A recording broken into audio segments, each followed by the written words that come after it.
अपने आत्मा, ये थी अमर कथा, ये थी सत्यनारायण कथा।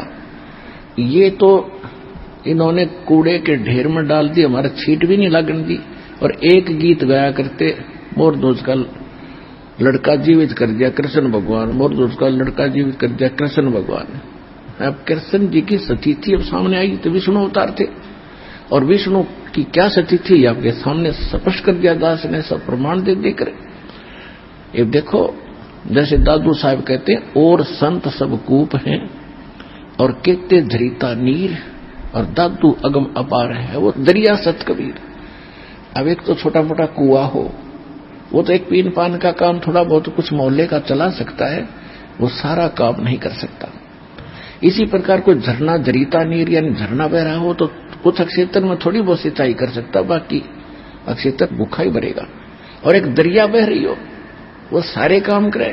तो ये छोटे मोटे गुण तो साधु संत इन छोटे मोटे भगवानों में सब में होते हैं, लेकिन इतना अंतर समझना, और संत सब कूप हैं कहते झरिता नीर, दादू अगम अपार है वो दरिया स्वत कबीर। तो ये वो समर्थ है जिसमें सारे ही गुण संपन्न हैं, वो भी काम कर सकता है, और उनसे आगे भी जो सबको सुख दे सकता है वो कबीर भगवान है। अब धर्मदास जी ने फिर एक प्रश्न किया, कहने लगे मालिक आप कहते हो कि वैसे तो मुझे अविश्वास होना मेरा गलत है, लेकिन प्रश्न ना करूंगा तो मुझे कचोटते रहेंगे कि जैसे श्री कृष्ण जी के पास एक विपर सुदामा बहुत निर्धन था, और वो 2 मुट्ठी चावल लेकर गया था सूखे, उनको खा करके एक उनका बहुत सुंदर महल बना दिया उस द्राविड़ी देश में। सुदामा जी का कितना सुंदर महल बना दिया, उसको धन दे दिया। तो इन बातों से हम बहुत प्रभावित हैं मालिक। तो पुण्यात्मा दास बताएगा उस समर्थ की महिमा। देखो, अब जैसे आपको पता है कि ये किस सत्र के भगवान है। जैसे एक तो मंत्री, कोई राज्य का प्रांत का मंत्री, वो भी थोड़ी बहुत राहत दे सकता है, लेकिन जो प्रधानमंत्री देगा वो नहीं दे सकेगा। इतना अंतर समझना। अब क्या था, जैसे सुदामा जी को केवल कितना दे दिया, एक कोठी बनवा दी और धन दे दिया, उसका वो एक जीवन थोड़ा सा व्यापन ठीक हो गया। और जन्म मृत्यु ना सुदामा की बची ना कृष्ण की, पशु योनि में जाना ना कृष्ण का बचा ना सुदामा का बचा। अब कथा सुनाता दास। एक तैमुरलंग नाम का लोहार था, मुसलमान लोहार, और परमात्मा कहते हैं जो जन मेरी शरण है ताका हूं मैं दास, और गेल गेल फिरता रहूं जब तक धरती आकाश। अब परमात्मा पिछले संस्कारी हंस होते हैं उनके। अब तैमुरलंग की मां बड़ी भाग्यवान थी, मुसलमान जाति में थे, इतनी दयालु थी कि आए अतिथि को भूखा नहीं जाने देती थी। कई बार ऐसी सतिथि होती थी, जैसे कोई रास्ता चलता राहगीर भी होता था, यात्री को भी प्रार्थना करके भोजन खा के जाना जी, वो भोजन खिलाती थी। तो बच्चे में वो संस्कार साथ साथ पल रहे थे। अब उन्होंने क्या किया, कई बार ऐसे होता था कि अपने खाने का उनके पास भोजन नहीं बचता था, माता बेटा दोनों भूखा सो जाते थे और अतिथि को पूरा संतुष्ट कर देते यात्री को। वो क्या करता था, इतना निर्धन था तैमुरलंग कि अन्य साहूकार लोगों की, धनी लोगों की भेड़ बकरियां चराया करता था, उससे उनको उस कनक मिलती थी मेहनताना। उसके साथ साथ एक पार्ट टाइम और टाइम करता था, पार्ट जॉब, एक लोहार के एहरन पे चोट लगाने की मजदूरी करता था शाम के समय। इतना निर्धन था, तब मां बेटा दोनों का गुजारा मुश्किल से हो रहा था। उधर से वो रोटी लेकर गया था, घर से बांध कर ले जाता था, खाना खा चुका था। तब परमात्मा वहां पहुंचे और एक फकीर साधु के रूप में। तो तैमुरलंग एक धार्मिक मां से जन्मा था, उसने कहा महाराज भोजन खाओगे, भूख लगी होगी। कहां बेटा भूख लगी है? कि महाराज मैं तो अभी भोजन खा लिया, आप पहले आ जाते। तो आपको भोजन मैं यहीं दे देता, अभी मैं गांव से लाता हूं अपनी माँ के यहाँ से, घर से थोड़ी दूरी पर, घनी दूर नहीं है। और महाराज एक ध्यान करना, कोई बकरी भेड़ बकरी चली ना जा कहीं, मैं गरीब व्यक्ति हूं और हमसे इनका कर्जा पूरा नहीं होगा अगर गुम होगी तो। परमात्मा बोले बेटा निश्चिंत रह तू जा। उसने अपनी माँ से बताया कि माँ ऐसे ऐसे एक साधु आया है और भूखा है। माँ ने जब 2 रोटी बनाई तो बोली बेटा मैं साथ चलूंगी और मैं दर्शन भी करके आऊंगी और बर्तन ले आऊंगी, तो कहीं फिर आएगा तो बकरी भेड़ बकरी गुम ना हो जाए, तो चौकस रहना, छोड़ क्यों आया बेटा। तो उन्होंने कहा माताजी मैं महाराज जी से कह के आया हूं, वो संभालेगा। कि अच्छा चल। तो फटाफट 2 रोटी बनाई, जैसा घर में आटा था सारा का उतना ही बचा था, लेकर चले गए। महाराज जी ने एक रोटी खाई। जब वो रोटी खाने लगा उसी समय माई कहने लगी महाराज हम बहुत निर्धन हैं, हमारे घर पर तो कई बार आटा भी नहीं रहता है, दया करो कुछ आशीर्वाद दो, हम कुछ 2 रोटी हमें ठीक मिल जाए। ऐसे उसने रोटी परमात्मा ने एक खाई, तब तक उसने 2-3 बार यह बात दोहरा दी। रोटी खाकर पी का पानी का लोटा जल। परमात्मा खड़े हुए और वहां एक बेल रखी थी, भेड़ बकरी बांधने की, पशु बांधने की बेल होती है पतली पतली सी, इन बकरियों की तौर पतली होती है। उसको ऐसे मोड़ा, 4 बार उसको इकट्ठा करके छोटी सी बन गई और उसको उस बच्चे के कमर पर 7 बार मारी। 1 2 3 4 7 मारी। अम्माई ने सोचा कि ये बाबा जी कोई मेंटल है, इसको गुस्सा आ गया और मैंने इसको बार बार टोक दिया जिस करके मेरे बच्चे को ये पीट रहा है। तो माई ने कहा महाराज बच्चे ने कोई गलती कर दी। ऐसे जब 7 बार तो उसने ऐसे मारी, वह बेल बना रखी छोटा टुकड़ा, और फिर मारे लात और फिर मारे मुक्के। तो माई ने सोचा बाबा जी का क्योंकि सिरड सी उठ गई, इसका क्या गलती होगी हमसे। तो पूछने लगी महाराज बच्चे ने कोई गलती कर दी। कि नहीं माता माई, जो पहले मैंने 7 संगल मारी है ना ये बेल, ये 7 पीढ़ी का राज दे दिया तेरे बेटे ताई, और आगे जो लात मुक्के मारे ना फिर ये छोटे छोटे टुकड़ों में तुम्हारा राज्य बैठ जाएगा। 7 पीढ़ी का राज दे दिया तेरे को। यूं कहकर वो अंतर्ध्यान हो गए भगवान। माई तब तक सोच रही थी बाबा जी कति मेंटल है रोटी खाने का बहुत नहीं, 7 पीढ़ी के राज का आशीर्वाद दे रहा है। तो जब वो अंतर्ध्यान हो गए महाराज, तब उनका दिल हो गया कि ये तो कोई फरिश्ता ही था, ये तो कोई फरिश्ता था, ये तो महान आत्मा थे, कोई पाक आत्मा थी। तो पर उस समय यह बात नहीं जचाई थी कि बेटा राजा हो जाएगा। अब क्या हुआ, कुछ दिनों के बाद वो जिस अहरण पर चोट लगाने जाता था, स्वप्न में मालिक कबीर भगवान ने उसको स्वप्न दिखाया कि बेटा जो अहरण वहां डला हुआ है उसके नीचे बहुत खजाना है, माया पैसा असरफी सोना बहुत ज्यादा है, उस अहरण को तू परचेज कर ले। अब वो सपने में कह रहा महाराज परचेज कैसे करूंगा, हमारे पास तो एक पैसा नहीं है। कि ये मेरा काम है, तो उससे प्रार्थना करना, फिर आगे मैं जानू। तो उसने अपनी माँ से बताया माँ आज वो महात्मा दिखे थे वही के वही, और उन्होंने ऐसे ऐसे कहा है और मुझे बताया है कि उसमें ऐसा खजाना दबा हुआ है, उसको धीरे धीरे व्यवसाय बढ़ाना, एकदम किसी को बताना नहीं तो बात बिगड़ जाएगी। तो माँ कहने लगी बेटा दिखा मुझे भी थे आज रात में, वही महात्मा थे, वो क्या कह रही थी ये मुझे याद नहीं रहा, इतना जरूर तूने बता भी याद आया कि वो दिखाई दिए थे मुझे, कुछ बोल रहे थे। तो उसने बताया माता जी ऐसे ऐसे कहा कि बेटा है तो असंभव, फिर भी प्रार्थना करके देख ले। जब बोला है तो उसी दिन शाम ने उसने उस ऐर पर उधर से परमात्मा कहते हैं जब करे कराव साइया मन में लहर उठा अर्थात दूसरे जीव के आप बगल हो जा, उधर से ऐरन वाले के मन में यह प्रेरणा कर दी कि ये स्थान मेरे लिए थोड़ा है और बाहर मेरा अपना प्लाट है, इसको कोई मोल ले ले, चाहे उधार ले ले, साल भर के लिए मैं उधार भी दे दूंगा और मैं वहां अपना आयरन लगा लूंगा, वो अच्छा ठीक व्यवस्था कर लूंगा। तो उस दिन वो क्या करा मालिक ने, उधर से ऐरन वाला उधर से उस गरीब ने प्रार्थना की कि भाई मैं भी तेरा लोहार भाई हूं और मेरी इच्छा है कि मैं थोड़ा बहुत काम अपना स्वयं कर लूं, ये एरन मुझे दे दो। कि पैसे कब देगा? कि पैसे तब है नहीं, उधार लूंगा फिर दे दूंगा पाई पाई कमा करके। पक्की बात है कि पक्की, लिखवा लूंगा कि लिखवा लिया। उन्हें लिखवा दिया, अगले दिन खाली कर दिया, नौका नो छोड़ दिया सारा और वहां चले गया।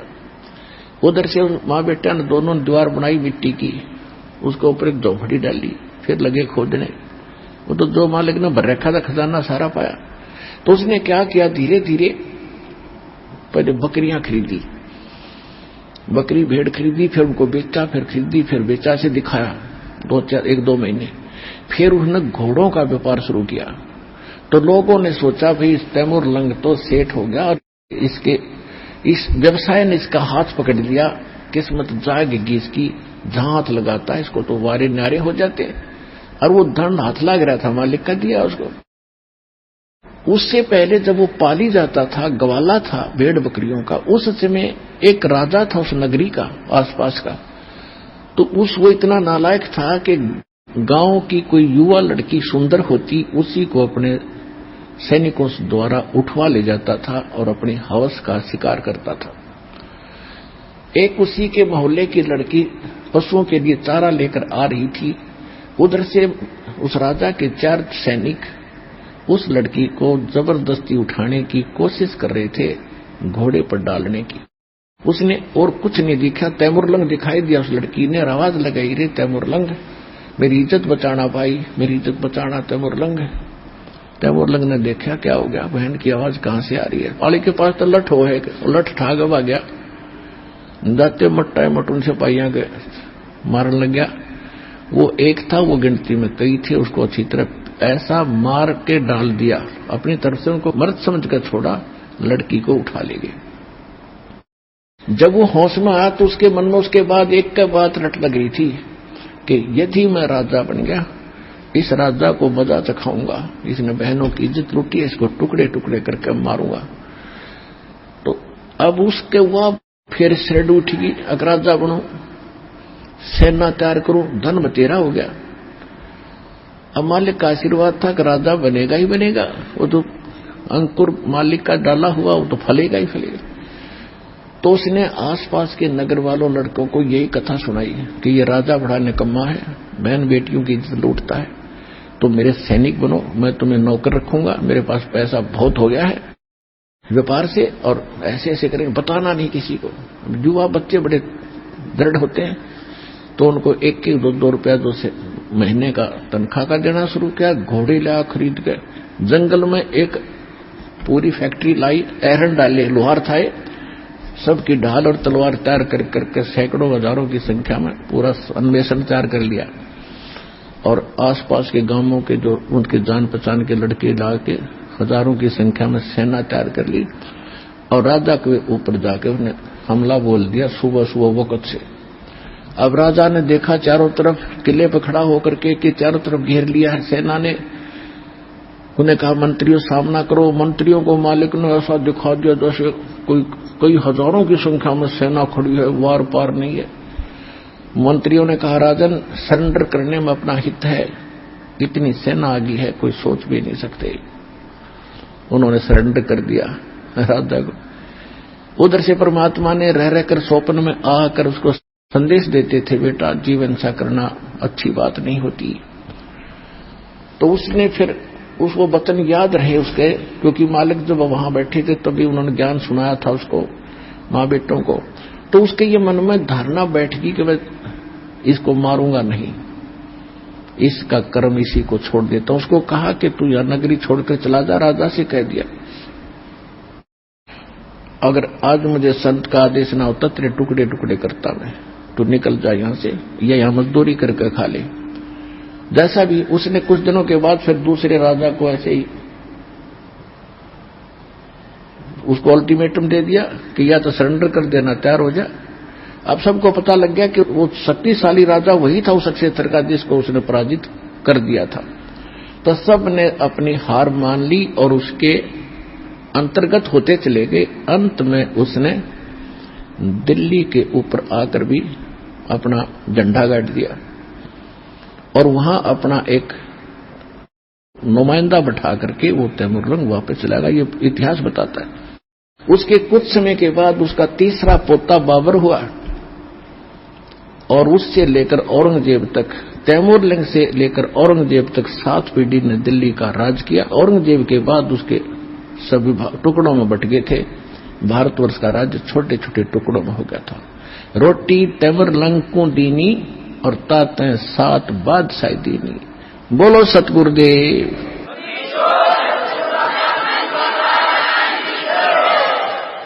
तो एक रोटी खाकर समर्थ ने 7 पीढ़ी का राज दे दिया। कृष्ण जी ने एक झोपड़ी बनवा दी उसकी, उस सब भगवान मान लिया। और तैमूरलंग को फिर मालिक ने फिर संभाला जब उसने बकवाद याद दिलाई, मूर्ख जो मनुष्य जीवन ऐसे खोने का नहीं है। तब उसने अपने पोते को दे दिया राज, लड़का ठीक नहीं था उसका। और उसके बाद फिर भक्ति करी, उसको नाम दिया, भक्ति कराई और उसको पार किया। समर्थ का शरणाग हो रंग होरी हो, कदे न हो ऐ काज राम रंग होरी हो। तो इस समर्थ के शरण में आने से मोक्ष भी मिला और राज, कहते जैतन राजपाट भी चाहिए, हमारा धर ले ध्यान। लेकिन ये राज और पाठ अच्छी चीज नहीं है, ये भी ज्ञान से हमें पता लग गया। लेकिन ये इतिहास बनाना था दाता ने, तब ये भक्ति प्रफुल्लित हो नहीं सके थी। इसलिए उन बच्चों को, दुखी को सुखी भी करना था, फिर जाके उनको सच्चाई से परिचित करा के भक्ति पे फिर लगाया। और उसके बाद फिर उनका जन्म होता रहा। फिर उनको अब कलयुग में वो सभी पार होंगे। ये समय अब है उनको मोक्ष प्राप्ति का।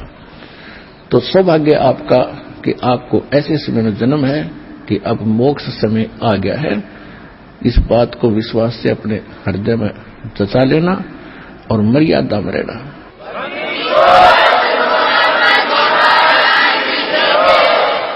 अभी आपको कुछ भक्तों का अनुभव सुनाएंगे, ध्यानपूर्वक वो अनुभव भी सुनना, क्योंकि इतनी दूर आते हो आप।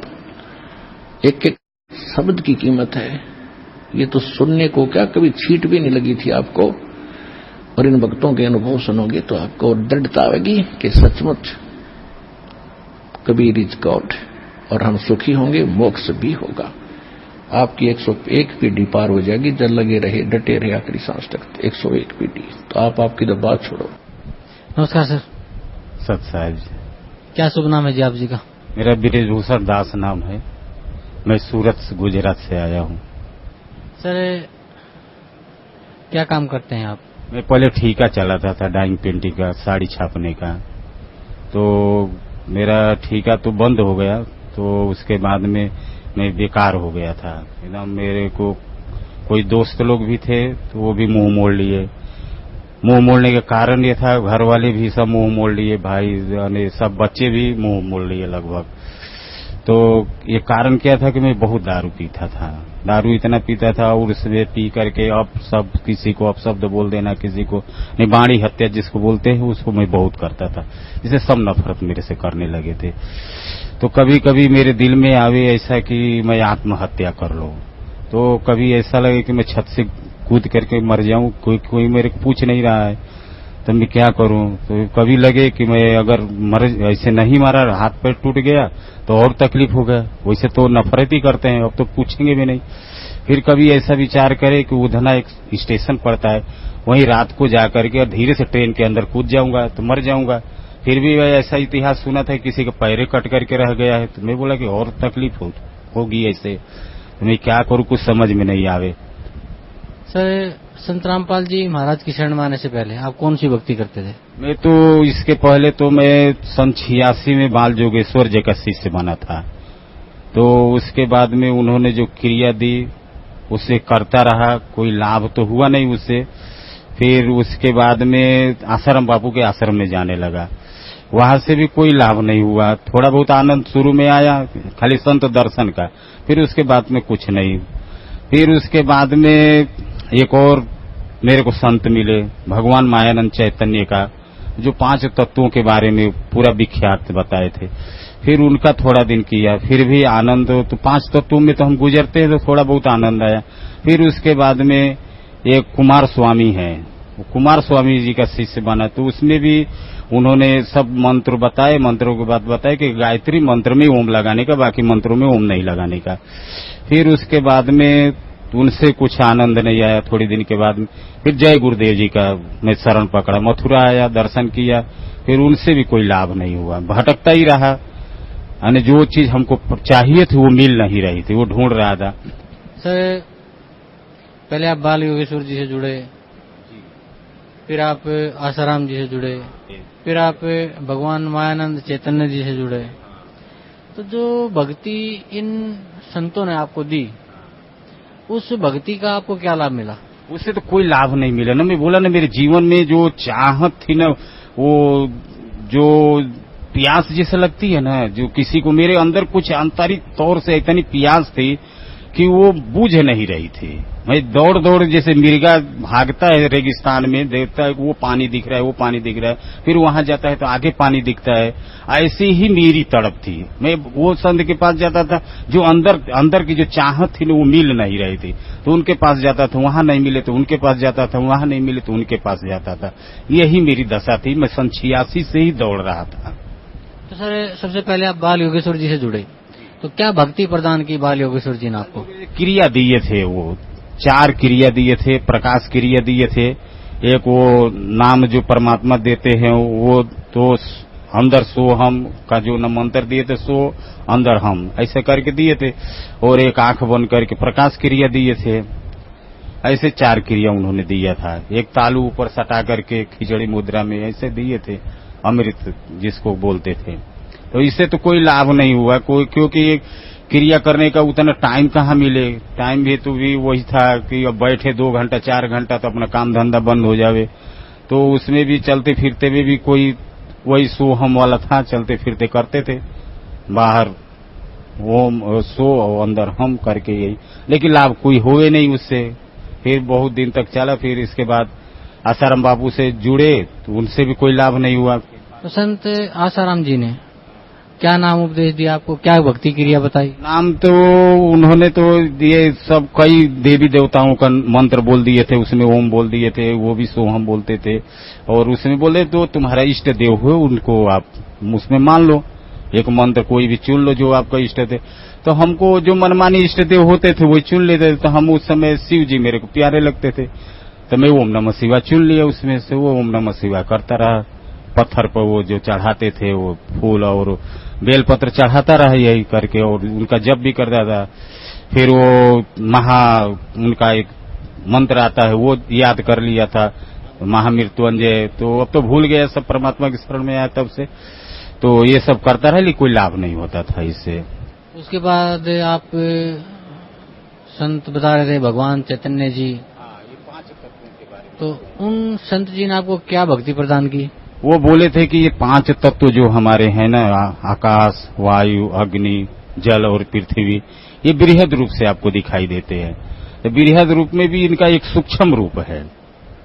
जैसे आकाश का सूक्ष्म रूप है शब्द, वायु का सूक्ष्म रूप है स्पर्श, अग्नि का सूक्ष्म रूप है तेज प्रकाश, और जल का सूक्ष्म रूप है रस, और पृथ्वी का सूक्ष्म रस है गंध।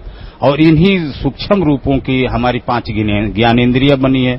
और 5 ज्ञानेंद्रियों यानी 5 ज्ञानेंद्रियों का जो 5 कर्म इंद्रियां हैं हमारी, तो 10 ये इंद्रियां हमारी है। और इनसे अनुभूति अपना करने, उसी से आंख से अपना प्रकाश देख रही, सब अपने आप में लगी हुई है। कान जो है शब्द में लगा है, आंख प्रकाश में लगी हुई है, त्वचा स्पर्श में लगा हुआ है, जिह्वा रस में लगी हुई है, नाक गंध में लगी हुई है, सब लगी हुई है ऐसे। लेकिन उसके हिसाब से सब को बता रहे थे ऐसे कि लगी तो सब है, लेकिन उससे खाली इतने से ही तो कुछ संतोष होता नहीं था। भाई इतना तो लगी है, सब लगे हुए हैं। तब इसके हिसाब से मैं करता रहा, लेकिन कुछ थोड़ा बहुत तत्वों में थे तो आनंद आता था, बस उसके बाद तो वो भी बंद हो गया। उसके बाद सर आप कुमार स्वामी जी से जुड़े, तो कुमार स्वामी जी ने क्या भक्ति प्रदान की आपको? वो नाम देते थे सब, एक तो यानी भगवानों का जो नाम होता है गायत्री मंत्र का, और कई देवताओं का नाम था। तो परमात्मा के आने के बाद 3 साल लगभग हो गया है मेरे को, सब भूल गया हूँ सबको। किसी के मंत्र वो भी याद ही नहीं वो लोग आते हैं। तो अभी तो जो मंत्र जो भक्ति कुमार स्वामी जी से प्राप्त करके आपने की, उस भक्ति का आपको क्या लाभ मिला? उसका भी कोई लाभ नहीं मिला मेरे को। तो सर बिन बिन संतों के पास भटक के, मैं तो ये कहूंगा कि टाइम खराब करके आप परम संत सतगुरु रामपाल जी महाराज की शरण में कैसे आए? तो नाम लेते ही हृदय से आंसू आता है। कैसे आए कि साधना चैनल में तो क्या था कि ऐसे तो मैं टीवी देखने का टाइम नहीं मिलता था। जब साधना चैनल खोला तो उस पे आ रहा था, मालिक का आ रहा था, तो इन्होंने जब ये बताया कि वो खोल करके किताब, ये कहाँ लिखा है इसमें कि वो मांस मदिरा खाओ, इसमें तो लिखा है कि पशुओं के लिए छोटे छोटे झाड़ियां और मनुष्यों के लिए वो दानदार और फलदार वृक्ष है, कहाँ लिखा है इसमें? तो मैं उस समय तो परिचित नहीं था, तो मैं सोचा कि राजस्थान के लोग, मैं राजस्थान ही जानता था, मेरे राजस्थान के लोग तो ऐसे पूरे भारत भर में छाए हुए हैं, बिजनेस कर रहे हैं और अच्छे बिजनेस कर रहे हैं, और ये कि ये अब ये धर्म गुरु निकले, ये भी अच्छा शख्स से जाएंगे, क्योंकि अब खोल खोल करके बता रहे। ये मेरे दिमाग में आया, बोले कि तो मैं अपने मन में कहा, क्योंकि मैं बहुत दारू पीता था, बहुत मटन मच्छी खाता था, तो मैं ये बोला कि महाराज आप तो कभी खाए पिए नहीं होंगे, तो आप क्या आनंद जाने? पृथ्वी लोक का तो यही एक आनंद है और स्वर्ग लोक का अमृत है, बाकी और तो कोई हम जानते नहीं। फिर ये कह करके मैं चला गया दारू पीने। मेरे दिमाग में बात आई कि वो संत कोई प्रमाणित करके दिया तो कुछ तो दम है। पीता रहा, फिर भी सोचता रहा, पीता रहा, सोचता रहा, सोचते सोचते फिर आया दूसरे दिन, फिर मैं देखा, विधिवत देखा, तो वैसे मालिक ने बहुत से खोल करके दिखाया था प्रमाण सहित। फिर ऐसे ये मंत्रों के बारे में बताया कि मेरे पास है। एक बार ऐसा मोड़ आया जीवन में, 2-4 बार देखने के बाद में, बोले कि एक ओम तत्सत मंत्र, ओम तत्सत गीता का दिखा रहे थे, बोले ओम तत्सत ये मेरे पास है और ब्रह्मांड में किसी के पास नहीं है। तो मेरे को झटका लगा। ओम तत्सत तो मैं बचपन में जब प्राइमरी में पढ़ता था, मेरे टीचर जपते थे, और भगवान मायानंद चैतन्य की पुस्तक के पीछे ओम तत्सत लिखा रहता था हमेशा।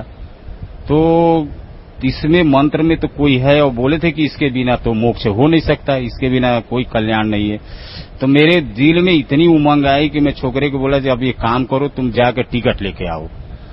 तो मैं उसके पहले आश्रम में फोन किया, मैं बोला कि लिखा टीवी पे आता था नंबर, मैं नोट किया और यहाँ से आश्रम में मैं फोन किया। तो मैं पहले पूछा कि डोनेशन कितना लगता है यहाँ, क्योंकि मैं अपने लड़के को पूना भेजा था, तो एक अवधूत शिवानंद जी महाराज करके हैं, तो वो 10,000 रुपया लिए थे, तो 2006 में। तो मैं बोला तू जा पहले ले ले ज्ञान, उसके बाद मैं देखूंगा, मैं तो कईयों से ले चुका हूँ। तो 10,000 लिए, तो मैं भी पूछा यहाँ भी डोनेशन लगता होगा? फिर वो यहाँ आश्रम में से बोले कि नहीं यहाँ तो कोई डोनेशन से नहीं, ऐसे आ जाओ। मैं बोला कि ऐसे कैसे चलेगा? फिर भी मैं पैसा लेके आया और सत्तू पिसान जो भी था बांध ओंध करके लाया, थरिया बर्तन सब लाया, नाश्ता लाया, बिछौना लाया, कि मेरे को ये ओम तत्सत मंत्र अगर पेड़ तक भी सो करके मिले तो मैं लेकर के ही आऊंगा, कैसे भी लेके आऊंगा, भले महीना लग जाए, हफ्ता लग जाए, मैं भूखा प्यासा सो लूंगा, लेकिन ये मंत्र लेके आऊं। इतनी जिज्ञासा हुई। और लड़के को बोला कि तू टिकट लेके आओ। अगर टिकट, तो बोला कि 1 हफ्ते के बाद मिलेगा। मैं बोला कि अगर 1 हफ्ते में तू गुजार देगा, कहीं बीच में मेरी मृत्यु हो गई तो ये मैं मंत्र से वंचित रह जाऊंगा, मैं ऐसे ही चला जाऊंगा। तू एक काम कर, कुछ भी कर लेके आ टिकट। तो बोला कि मैं लेके आता हूँ, तो बस का लेके आया। तो मैं इनसे आश्रम से पूछा था, तो बोले जयपुर आ जाना। फिर जब बस में बैठ करके जयपुर आया, रास्ते में एक मेरे साथ घटना घटी। वो चमत्कार ऐसा हुआ कि मैं तो घटना ही उस समय कहूंगा कि एक होटल पड़ा, तो मैं सोचा कि 11 बजे के लगभग रात थी, थोड़ा भोजन कर लेते हैं, अब कब पहुंचेंगे, कम नहीं पहुंचेंगे। तो भोजन में करके और जैसे निकला हाथ धुलाई के लिए, अब हाथ भी नहीं धुलाई किया था, जैसे वो मैं निकला कि हाथ धोऊं, उतने में बस मेरी हॉर्न दे करके निकल गई। निकल के मैं दौड़े दौड़े आया, तो वहां देखा तो बस नहीं, निकल गई। तो मैं ऐसे ही मन में बोला मेरी तो बस निकल गई यार, मैं कैसे जाऊंगा अब। तो एक आदमी उधर ही खड़ा था, बोला कि चिंता मत करो, बस इधर ही आके खड़ी होगी। तो मैं उधर देखा तो मैदान था, मैं बोला अब जो चली जाती है बस थोड़े दोबारा आएगी। मैं ये सोच करके सोचा अब चलो होटल वाले को पैसा दे दूं और हाथ वो धो लूं, अब दूसरा बस करूं, अब सामान तो सब गया बस में, पैसा तो है, मैं किधर से भी जाऊंगा, वो नाम लेकर के आऊंगा। फिर इतने में ही मैं उधर दोबारा देखा तो बस वास्तव में खड़ी है। तो मैं बोला, मैं तो उस समय तो कोई मेरे को ध्यान में नहीं आया कि चमत्कार हुआ क्या हुआ, हो सके आ गई होगी। फिर मैं होटल वाले को पैसा भी नहीं दिया, वहां से चला गया और वो हाथ धो करके गाड़ी में ही धोया बस में, और उसके बाद बैठ गया। तो मैं सोचने लगा चलो एक मड़वारी दुनिया में बहुत खाते हैं, मैं भी 60 रुपया खा लिया इसका। फिर आया जयपुर उतरा, जयपुर वाला उतरा तो एक रिक्शे वाला मिला, बोलता मैं चलो छोड़ देता हूँ तुमको बस स्टैंड पर। बोला कितना लोगे, बोला 60 रुपया। उसने खाली घुमा करके 60 रुपया ले लिया। मैं बोला चलो उधर से बचा है तो इधर ले लिया इसने। फिर वो फोन किया आश्रम में कि भाई मैं कैसे आऊँ जयपुर, तो आ गया हूँ। फिर बोले कि आप बस स्टैंड पर आ जाओ चाहे रेलवे स्टेशन पर, और हिसार के लिए चले आओ। फिर बस पे लिखा था हिसार। मैं बोला चलो बैठ जाते इसमें। बैठ गया दूसरी सीट पर, जो बैठ करके वहां थोड़ा नाश्ता किया और एक बोतल पानी पिया। अब पानी पिया और करीब 10 बजे बैठा था, 11 बजे के लगभग मेरे को पेशाब लगी। तो मैं सोचूं कि बस रुके तो मैं कर लूं, कहीं बस रुके तो कर लूं, कहीं बस रुके तो कर लूं। न मैं बोल पाऊं और न बस रुके तो भी बस्ती वाली जगह पे रुके जहां खूब बस्ती होवे। फिर मैं बोला कि सोच ही रहा था, तो इतने में 3 बज गया मेरे को, और बहुत तेज लगी, बर्दाश्त के बाहर हो गई। तो मेरे मन में आया कि मैं सुना था कि भगवान माता पिता भी हैं जीव का। तो मैं आंख बंद करके ऐसे ही कहा, हे परमात्मा आप माता पिता है तो क्या इस बच्चे को आप पेशाब नहीं करा सकते। इतने में ड्राइवर ने ब्रेक लगाया। मैं बोला इतना जल्दी भगवान मेरा सुन लिए। फिर वो देखता हूं तो नीचे तो एक 7 फीट का जवान, यानी सफेद सफारी सूट में, सफेद जूता, सफेद मोजा, सफेद गाड़ी, और टेक दे करके ऐसे बोनट पर और देख रहे हैं इधर, और 5-6 आदमी चेक इन कर रहा है। फिर मैं उतर करके पेशाब किया। फिर धन्यवाद भी नहीं कर पाया, सुख हो गया। अब काहे को धन्यवाद करे, जीव की परिभाषा इसी, धन्यवाद भी नहीं किया। फिर बैठा बस पे। फिर उसके बाद हिसार आया। अब हिसार में उतरा तो मैं एक आदमी से पूछा कि भाई होटल है सस्ता वाला तो बताओ वहां रुक जाऊं। तो बोलता है भैया लॉज में महंगा पड़ेगा, यहाँ वो कहीं धर्मशाला में रुक जाओ सस्ता पड़ेगा। मैं बोला कि बताओ। फिर बताए कि इधर धर्मशाला है, उधर चले जाओ। उधर जा रहा था तो रास्ते में दारू का अड्डा मिला, दूर से दिखाई दिया। तो मन पीता तो था ही पहले से, मन बोलता है कि चल 28-27 घंटा हो गया, थोड़ा पी ले कि थकान दूर हो जाए। तो एक मन बोलता है नहीं, संत के दरबार में जा रहा है, संत के दरबार में आलतू फालतू चीज करके नहीं जाना चाहिए, एकदम साफ सुथरा जाना चाहिए। फिर आगे थोड़ा दूर और गया तो बोलता है ले ले यार थकान दूर हो जाएगी। मैं बोला नहीं, एक बात बोला ना कि नहीं लेने का तो नहीं पीने का। फिर वो बोलता है यार मैं तो सुना हुआ ऐसा कि कबीर साहब कहते हैं कि मैं वो धोबी हूं कि बिना साबुन का धो देता हूं। तो अगर ये सही संत होंगे रामपाल जी महाराज, तो जैसे पिछला तेरा सब पाप धोएंगे ना, तो उसमें ये भी एक पाप धो देंगे। अगर नहीं सही होगे तो जैसे सब लदा है वैसे एक मन ये भी लद सहेगे जाएगा। तो मैं बोला चल जब तेरे इतना उदाहरण दे दिए तो चल पी ले। तो वहां पिया। पीने के बाद में फिर सुबह उठ करके आया बरवाला आया तो मैं थरिया बर्तन सब लेके आया था, एक बैग। फिर उसके बाद में सब लोगों ने चेक किए यहाँ भगत लोगों ने। फिर बोले कि आप जाओ प्रसाद उरसाद ले लो। मैं बोले नहीं, मैं पहले मंत्र लूंगा। फिर आए नामदान लिया। नामदान लेने के बाद हम अकेला ही भगत रह गया था, 2 बजे के लगभग आया था। तो भगत आए परमात्मा का दर्शन करने के लिए। बोले कि भगत जी आपको ही आना है तो आ जाओ। फिर आया तो पूरा ओम नाम का कंठी वंठी और सब तो लगा ही था। फिर वहां उतार करके मैं आया। परमात्मा के जैसे सामने खड़ा हुआ तो मेरी तो बोलती ही बंद हो गई, सब बोलती बंद हो गई। फिर परमात्मा ने जैसे मेरे सर पे हाथ रखा, मैं जिंदगी में मैं वो अनुभव क्या बताऊं, ये सर से लेकर के पांव तक पूरा जलता हुआ ऐसे जाने लगा, पूरा जैसे बदन में आग लग गई हो। तो बहुत से भगत पूछते हैं कि मेरे साथ तो ऐसा नहीं हुआ। मैं बोलता हूं भाई मैं इतना घना पापी था कि मेरे को खुद से नफरत हो गई थी। मैं खुद जानता था मैं बहुत पाप कर चुका हूं। तो मेरा पाप जला तो मेरे को खुद को अनुभव हुआ, और जलाने वाला परमात्मा खुद थे मेरे को, तो इससे मालूम पड़ता है। तो जो परमात्मा ने जैसे हाथ रखा पूरा बदन जल गई। उसके बाद फिर दूसर का हाथ रखा तो एकदम शीतल जैसे बर्फ जैसी ठंडी पूरी शरीर हो गई। फिर मालिक ने पूछा कुशल मंगल कहाँ से आए हो। मैं बोला कि मैं तो सूरत से आया हूँ। बोले सूरत कहाँ पड़ता है। मैं बोला कि दक्षिणी गुजरात से आया हूँ। गुजरात में पड़ता है। अच्छा, तो बोले कौन लाया? मैं बोला कि लाया तो कोई नहीं, मैं जी जागरण प्रोग्राम देख करके आ रहा हूँ। फिर मालिक ने कहा ये देखो घना पुण्यात्मा है, पिछला घना पुण्य जो ढूंढती ढूंढती आत्मा चली आई। मैं सोचा मालिक, मैं उस समय में जो सुना था सत्संगों में, ये करुणा निधान भक्त वत्सल भगवान उन दया के सागर हैं और सारा श्रेय भक्तों को देते हैं, तो वो सारा चीज मैं रामपाल जी महाराज में पाया, गुरु में। करुणा निधान भक्त वत्सल भगवान, दया के सागर, और भक्तों को क्रेडिट दिया, किया मालिक ने, लेकिन अपने भक्त को क्रेडिट दिया कि तुम घना पुण्यात्मा है। मैं तो पापात्मा था, लेकिन तब मैं जाना कि मालिक वास्तव में यही पूर्ण परमात्मा है। उसके बाद में फिर जाने लगे तो मैं हाथ जोड़ करके मेरी अंतर आत्मा से आवाज निकली कि हे मालिक, हे परवरदिगार आलम, आपको ढूंढते ढूंढते युग बीत गया, जन्म जन्मांतर मेरे हो गए, अब आके आप मिले हो मालिक, अब आके आप मिले हो, अब मत छोड़ना मुझे। मालिक ने वचन दिया, नहीं अब तो सब साथ में सतलोक चलेंगे। करुणा निधान तब मैं जान गया कि यही सत्य पुरुष हैं और इनकी वचन सत्य है। इसके लिए मुझे सत्य कर विश्वास है कि इस जन्म में मुझे सतलोक ले जाने से कोई नहीं रोक सकता। मालिक इस बार जरूर मुझे सतलोक ले जाएंगे, जरूर सतलोक ले जाएंगे। सर, परम संत सतगुरु रामपाल जी महाराज से नाम उपदेश देने के बाद आपको क्या लाभ मिला?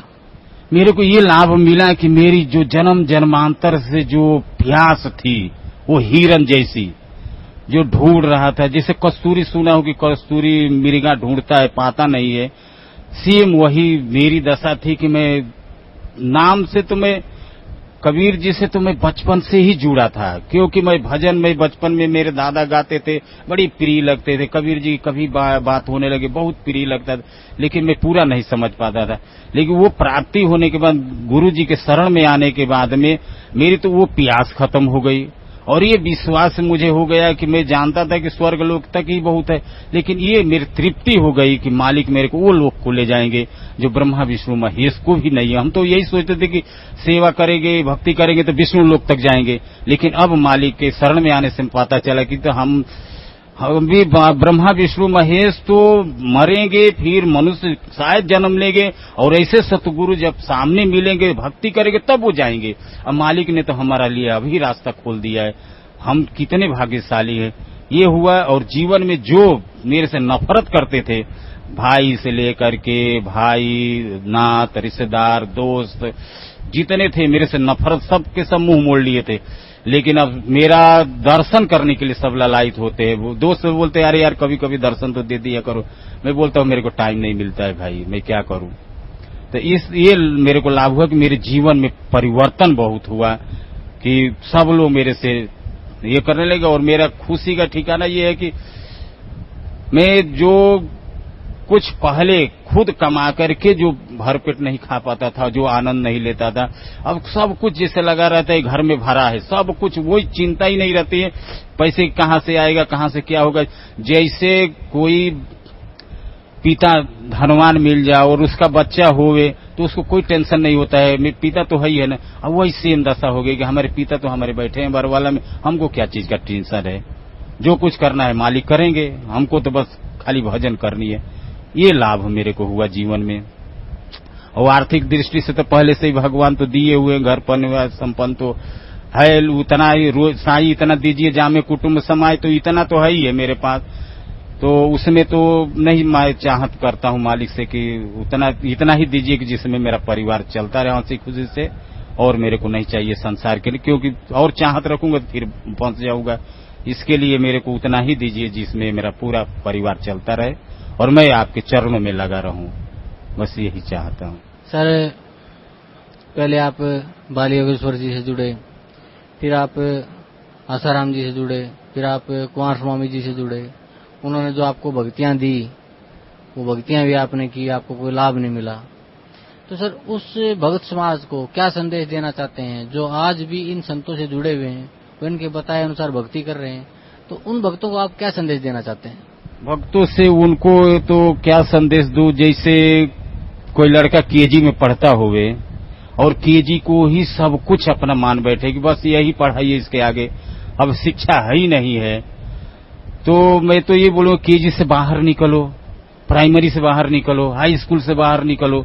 ये जो बरवाला में बैठे हुए हैं ना, ये जैसे शिक्षा में से होता है पीएचडी, तो ये भक्ति के पीएचडी है। ये पीएचडी करके यहाँ से निकलते हैं। जो पीएचडी का कुछ अलग प्रमाण होता है, तो यहाँ से भक्ति रूपी में पीएचडी करके निकलते हैं। और जो भगत यहाँ से पीएचडी करके जाता है वो तो उसका स्थान सतलोक ही होता है, तो सतलोक में चले जाते हैं। बाकी तो जो कुमार स्वामी वाले वो है, जो जहाँ भक्ति करेगा वही, जो जितना पढ़ा रहेगा वैसा ही नौकरी पाएगा।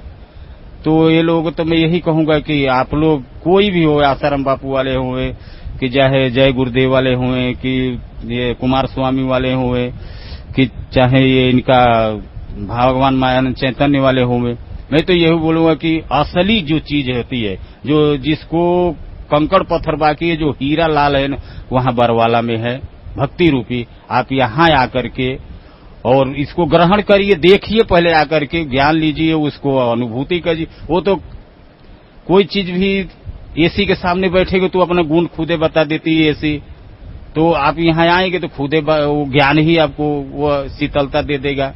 मेरे जीवन में जैसे परिवर्तन हुआ, मैं इतने संतों के पास गया, कहीं तृप्ति नहीं हुई, और यहाँ आकर के क्यों तृप्ति हो गई कि यहाँ कुछ है।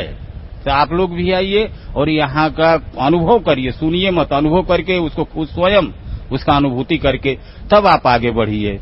मैं यही संदेश दूंगा। सर कुछ और बताना चाहेंगे आपके पूज्य गुरुदेव संत सतगुरु रामपाल जी महाराज की भक्ति के बारे में?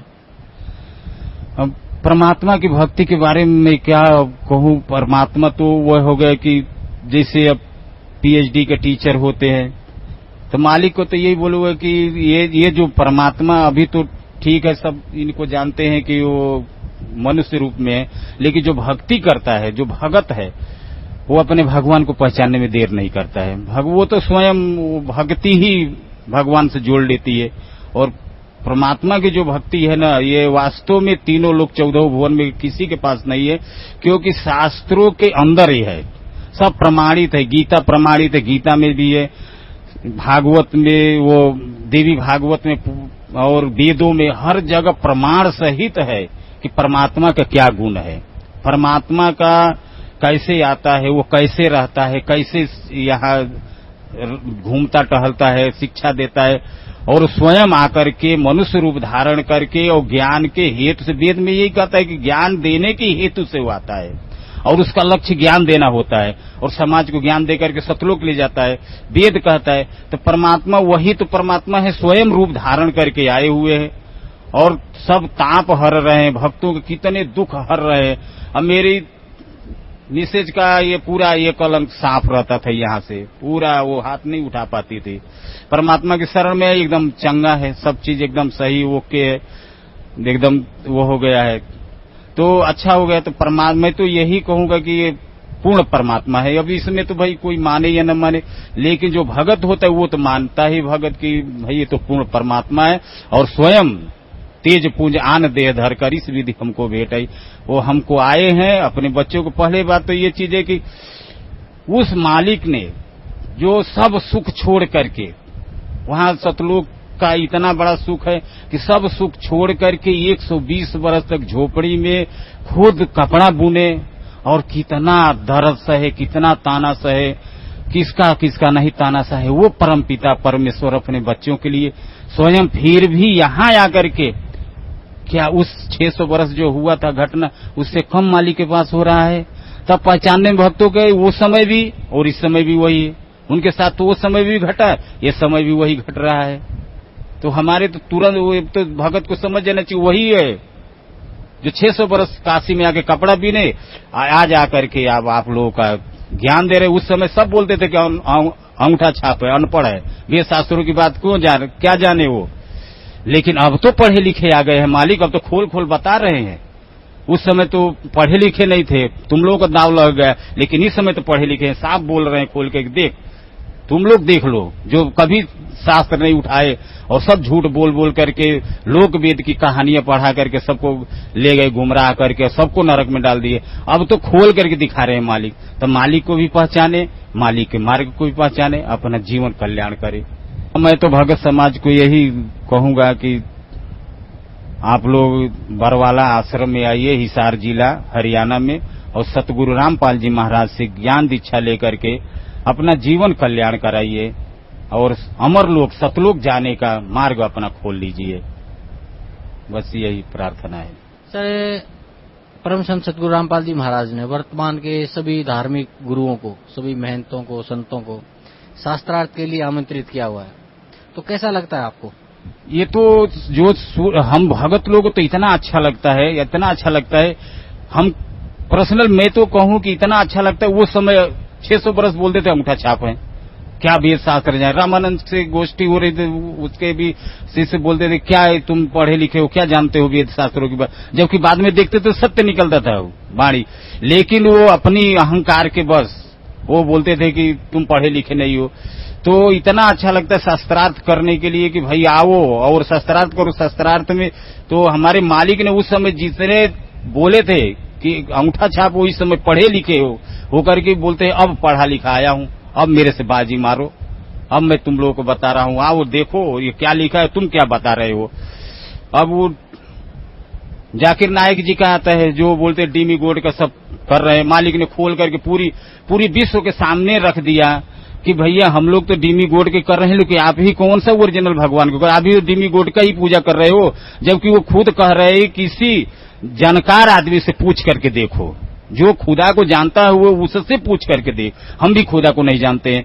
तो खोल करके मालिक ने बताया कि आप कम से कम तुम तो पढ़े लिखो, तुम तो देखो कि क्या कह रहे हैं, और वो मैं जानता हूं, उस खुदा को मैं जानता हूं। तो उनको भी समाज को कहूंगा कि आप भी आकर के देखिए, अहंकार छोड़िए, अपना सतलोक चलिए। आप भी एक क्या रखा है यहाँ, ब्रह्मा विष्णु महेश भी लौट करके आएंगे, उनको भी मृत्यु होगी तो पता नहीं पुण्य रहेगा तो मनुष्य होंगे, नहीं तो गधे बनेंगे। तो आप भी आइए और मनुष्य जीवन से सीधे सतलोक चलिए। तो पूरे समाज को जो मालिक ने चुनौती दिया है, मैं तो बोलूंगा कि सब संतों को तो मैं क्या कहूं, लेकिन मालिक जो दे रहे हैं और सबसे कह रहे हैं कि आप लोग आइए और इसको देखिए और अनुसरण करिए और अपना जीवन कल्याण कराइए। मनुष्य जीवन तो इसीलिए तो भाग्य से मिला है। जबकि रामायण सब हिंदू पढ़ता है कि बड़े भाग्य मानुष तन पावा, सुर दुर्लभ सदग्रंथन गावा, साधन धाम मोक्ष कर द्वारा पाई न जई परलोक संवारा।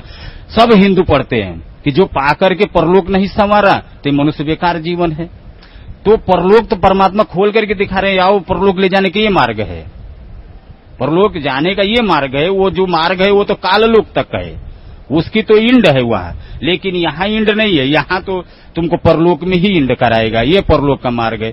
तो मालिक ने तो साफ चिल्ला करके हर जगह टीवी पे चैनलों से सब पुस्तकों में तो दे रहे हैं।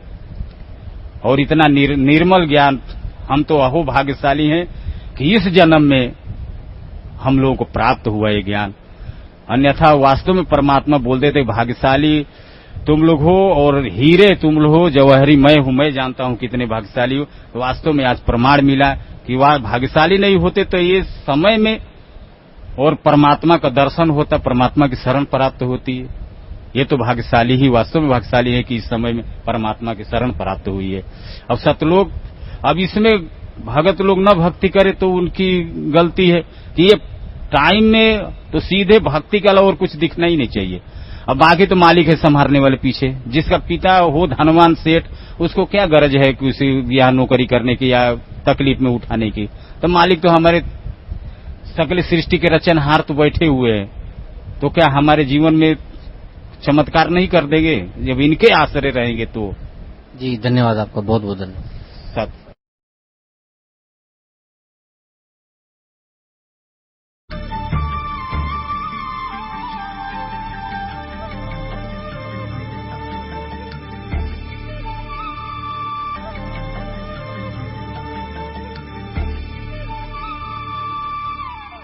नमस्कार, आप देख रहे हैं हमारा विशेष कार्यक्रम आध्यात्मिक ज्ञान चर्चा। और आइए अब शुरुआत करते हैं कार्यक्रम की और जानते हैं विचार जगत गुरु तत्वदर्शी संत रामपाल जी महाराज बनाम पवित्र हिंदू धर्म के आदरणीय सर्वशीर्ष शंकराचार्यों के विचार। आइए अब जानते हैं शारदा द्वारका पीठ तथा ज्योतिर्मठ बद्रीनाथ पीठाधीश्वर शंकराचार्य स्वरूपानंद सरस्वती जी महाराज के विचार कि आदि शंकराचार्य जी का जन्म कब हुआ और उनका जीवन काल कितने वर्ष का रहा। आदि शंकराचार्य का जन्म आज से 2511 वर्ष पहले हुआ है और उनका जीवन काल 32 वर्ष हुआ है। 8 वर्षे चतुर्वेदी, 12 सर्वशास्त्रविद, 16 कृतवान भाष्यम, 12 मुनिरभ्यगात श्लोक है। 8 वर्ष की अवस्था में वो चारों वेदों के पंडित हो गए।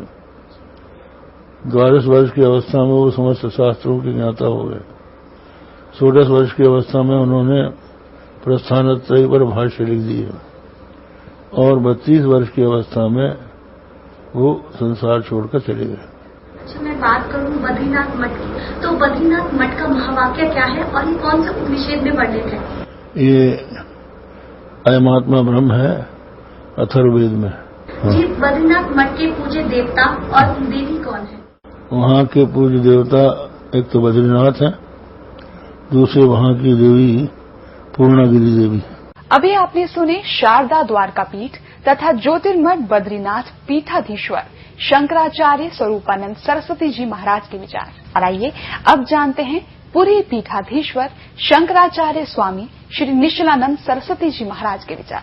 आदि शंकराचार्य का जन्म कब हुआ तथा इनका जीवन काल कितने वर्ष का था?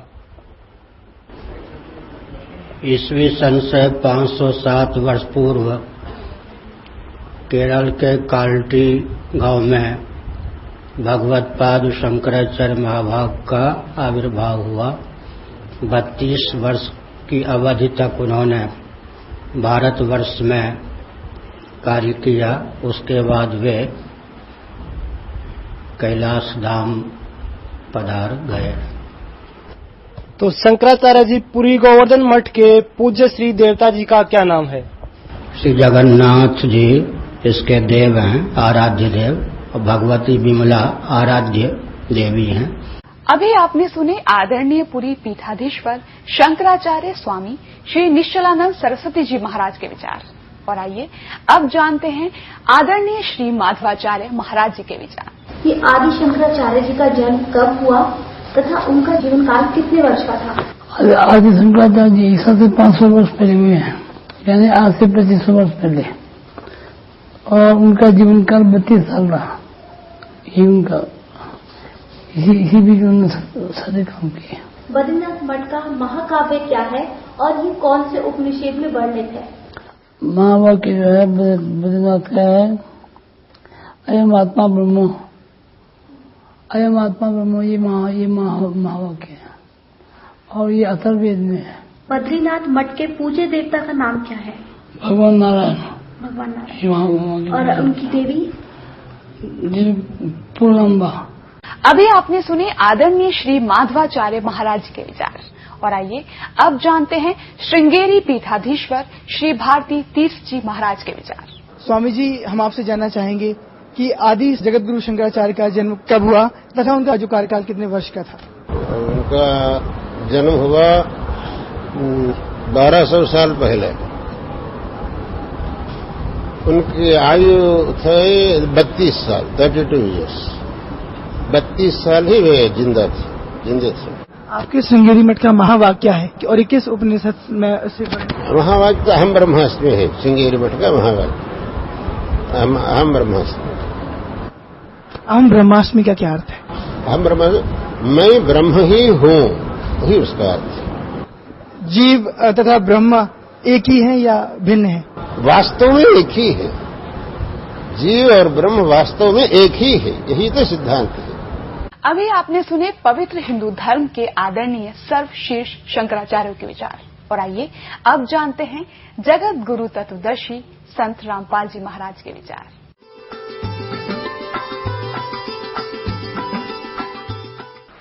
सतगुरुदेव की जय। बंदी छोड़ कबीर परमेश्वर जी की जय। बंदी छोड़ गरीबदास जी महाराज जी की जय। स्वामी राम देवानंद जी गुरु महाराज जी की जय हो। गरीब नमो नमो सतपुरुष को नमस्कार। गुरु की नहीं सुर नर मुनि जन साधुओं संतों सर्वस्दी नहीं। सतगुरु साहेब संत सब दंडोतम प्रणाम, आगे पीछे मध्य हुए तिनको जा कुर्बान। पुण्यात्माओं, जो शंकराचार्य जी हुए हैं प्रथम, उनका एक बहुत बड़ा योगदान है, एक बड़ा उपकार है। उन्होंने बुद्ध धर्म के प्रचार को रोक दिया। चीन में हुआ था बुद्ध धर्म का प्रचार, पूरा चीन नास्तिक हो गया। बुद्ध धर्म को रोकना एक बहुत बड़ा उपकार हमारे ऊपर रहा, लेकिन बात वहीं की वहीं रही, आसमान से गिरे खजूर में अटक गए।